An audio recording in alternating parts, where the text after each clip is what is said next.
नमस्कार। महिलाओं की श्रम बल में कम भागीदारी दर का मुद्दा सिर्फ आर्थिक ही नहीं, सामाजिक दृष्टि से भी चिंता का विषय है और ये हमेशा से ही एक विचार विमर्श का विषय रहा है।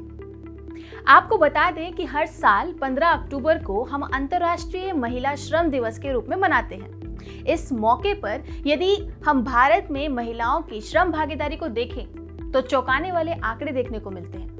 भारत न केवल दुनिया में सबसे कम महिला श्रम भागीदारी में दर्ज किया गया है, बल्कि यह अफगानिस्तान और पाकिस्तान को छोड़कर अन्य दक्षिण एशियाई देशों की तुलना में भी कम है।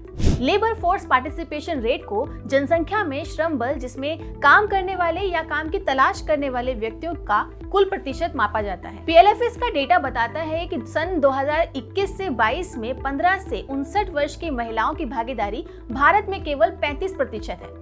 ग्रामीण क्षेत्रों में 39% और शहरी क्षेत्रों में 26% की भागीदारी दर है।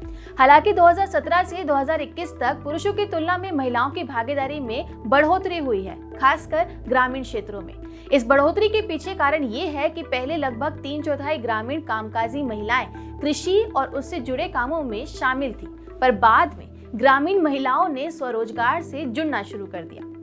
ग्रामीण महिलाओं के सामने कई सारी चुनौतियां हैं, जिसमें सबसे बड़ी चुनौती है वेतन में होने वाला लिंग भेदभाव।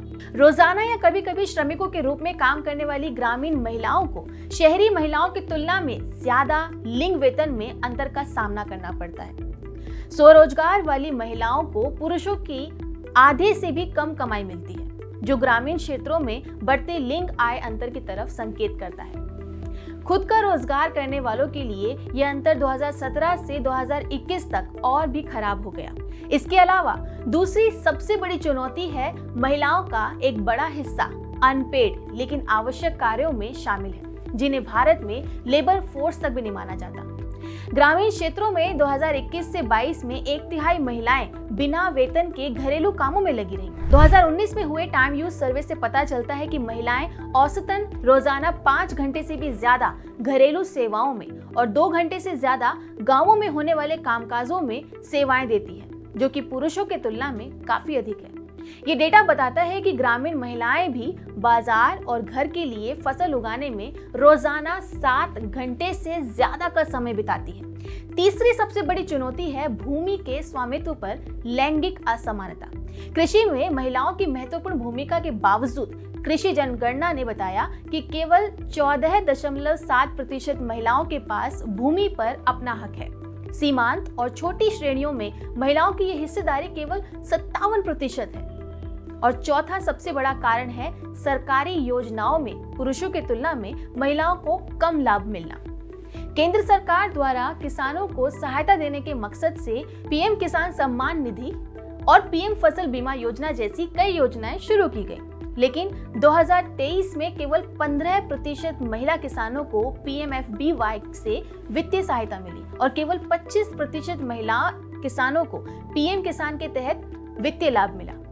चूंकि इन दोनों योजनाओं का लाभ पाने के लिए जमीन का मालिकाना हक होना बहुत जरूरी है, इसलिए कई महिला किसान इससे वंचित रह जाते हैं। ऐसे में ग्रामीण महिलाओं के लिए सरकार को नई तरह की योजनाओं की शुरुआत करनी चाहिए या फिर पुरानी योजनाओं में ही महिलाओं की भागीदारी को बढ़ाने के लिए काम करना चाहिए। देश को एक ऐसी योजना बनाने की जरूरत है जो महिला श्रमिकों को पर्याप्त रूप से समर्थन और प्रोत्साहन दे सके। भारत में भरपूर प्रतिभा मौजूद है, जिसके दम पर भारत एक संपन्न और समृद्ध देश बन सकता है।